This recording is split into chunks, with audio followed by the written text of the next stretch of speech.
Mercredi 18 décembre, bienvenue à vous tous si vous nous rejoignez. C'est l'heure de votre flash, le flash du littoral. Restez avec nous. Et juste après, les prévisions météo sur la côte de ces prochaines heures. Mais pour l'heure, on va parler des fêtes. Et oui, cette période de fête qui est l'occasion d'aller faire un tour du côté du marché de Noël, direction le marché de Noël de Calais. Et si la plupart des commerçants sur les stands jouent le jeu des règles d'hygiène, la DDPP, Direction départementale de la protection des populations, est là pour les faire respecter, ces règles. Les agents contrôlent les stands alimentaires et prennent des mesures du simple courrier de rappel jusqu'à la mise en demeure, voire la fermeture du stand. À Calais, 2 stands ont été fermés avant d'être contrôlés. Des commerçants qui ont quelques efforts à fournir au niveau de la liste des allergènes. Les explications sur place au marché de Noël de Calais, recueillies par Corentin Escaillé. Pour l'opération de fin d'année, il y a une organisation de contrôle spécifique du fait de l'activité commerciale qui est un peu particulière, ponctuelle, et ça permet de contrôler des produits que l'on ne voit pas forcément sur le marché pendant la période normale. Et pour les marchés de Noël, on n'est pas forcément sur des professionnels habitués au commerce. Donc il y a certaines règles réglementaires qui sont un peu compliquées à appréhender. Donc ça permet aussi pour nous de leur rappeler les obligations dans leur domaine. La pagaille à la SNCF va-t-elle se poursuivre? C'est demain que les syndicats s'exprimeront sur une possible trêve de cette grève pour permettre aux vacanciers de rejoindre leur famille à l'occasion des fêtes. La SNCF qui a émis son plan de transport concernant les trains pour ce week-end de grand départ en vacances. Plusieurs calculs ont été faits avec l'hypothèse qu'aucune trêve de Noël n'ait lieu et ainsi pouvoir prévoir le nombre de trains disponibles. En France, 850 000 usagers ont réservé des billets pour ce week-end. On fait le point sur ces prévisions à la SNCF avec Rémi Desremeaux. En cette période de mobilisation, la SNCF a dévoilé son plan de transport pour ce week-end de grand départ en vacances. Le secrétaire d'État au transport a souhaité rassurer les voyageurs. Il promet que tous les Français qui détiennent un billet auront un voyage assuré.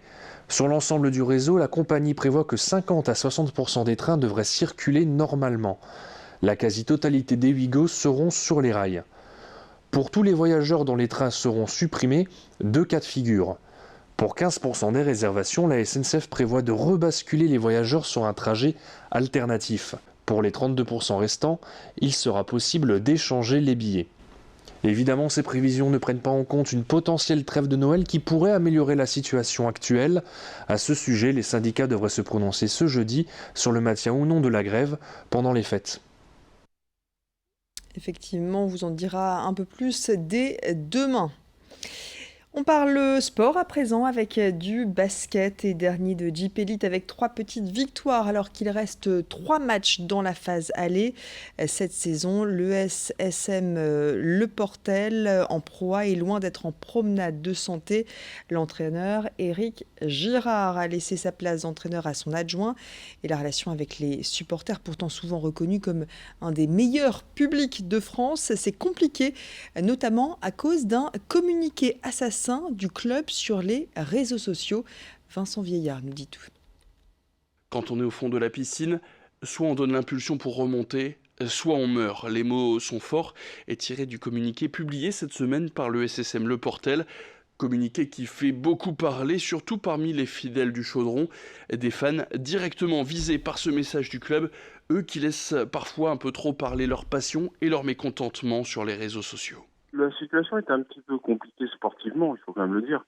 Et donc, ce qui nous a forcé à mettre ce communiqué, c'est parce que on sent autour du club un climat un peu anxiogène et qui tourne vers la méchanceté. Et il y a des choses qu'on ne pouvait pas laisser dire, quoi. Yann Rivoal, le président de l'ESSM Le Portel, reproche à certains fans des mots parfois violents, voire injurieux et souvent sous pseudonyme. Mais chose étrange, ce fameux communiqué est lui aussi sous couvert d'anonymat. Non, il n'est pas signé, mais le club porte l'entière responsabilité du communiqué, donc on l'a validé ça, on assume pleinement. C'est un petit peu la réponse du berger à la bergère. Une situation qui se complique encore un peu pour les Maritimes, une semaine après que l'entraîneur Éric Girard ait laissé sa place à son ancien adjoint, Jackie Périgois. Éric Girard qui devient donc directeur sportif de l'ESSM Le Portel. Ce changement était voulu comme un électrochoc pour un groupe de joueurs qui n'était plus forcément en bons termes avec celui qui avait notamment permis aux Portellois de découvrir les joies d'une Coupe d'Europe. Mais cela n'a pas suffi, les Maritimes sont allés s'incliner à Châlons, qui était pourtant lanterne rouge avant ce match. Si l'électrochoc se produisait à chaque fois qu'on change les choses, ça se saurait. Bon, maintenant, les électrochocs, parfois, ils ont un certain temps de latence.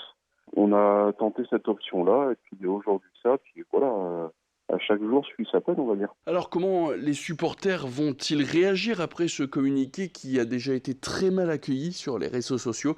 La réponse ce sera ce vendredi, puisqu'au Chaudron, les Maritimes accueillent Monaco, 2e de Jeep Elite. Il y a trop de gens qui croient encore en nous, et puis je vous dis, après il faut prendre des matchs comme ils viennent. Avec tous ces supporters qui le valent tant, on va aller chercher le maintien. Bon, du moins, on va essayer d'aller le chercher. Et puis allez, on retourne à Calais car désormais les Calaisiens et les visiteurs peuvent désormais monter sur le Dragon. La machine peut transporter jusqu'à 50 personnes sur son dos en même temps et parcourt ainsi le front de mer avec ambiance sonore et guide touristique pour présenter le patrimoine de la ville aux touristes. Le tour à dos de Dragon coûte 9,50 €, 6,50 € pour les enfants. Et c'est du mardi au dimanche, un dragon censé renforcer l'attractivité de la ville de Calais.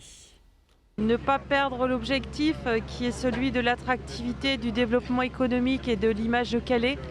Et déjà la quinzaine d'emplois de dragonniers qui sont avec nous aujourd'hui, les vues sont vraiment merveilleuses. C'est une vraie découverte parce que de la hauteur où on est, on accède en fait à des vues qu'on n'aurait même pas imaginées. Au-delà du dragon qui est vraiment un objet d'art vraiment merveilleux et exceptionnel, on l'entend d'ailleurs, les Varans vont aussi continuer à construire en fait cette attractivité. Voilà, à tester donc si vous êtes de passage à Calais. C'est la fin de cette édition sur votre littoral. On se retrouve dans quelques instants pour l'information dans la région des Hauts-de-France. Et puis tout de suite, comme promis, la météo. Ne bougez pas.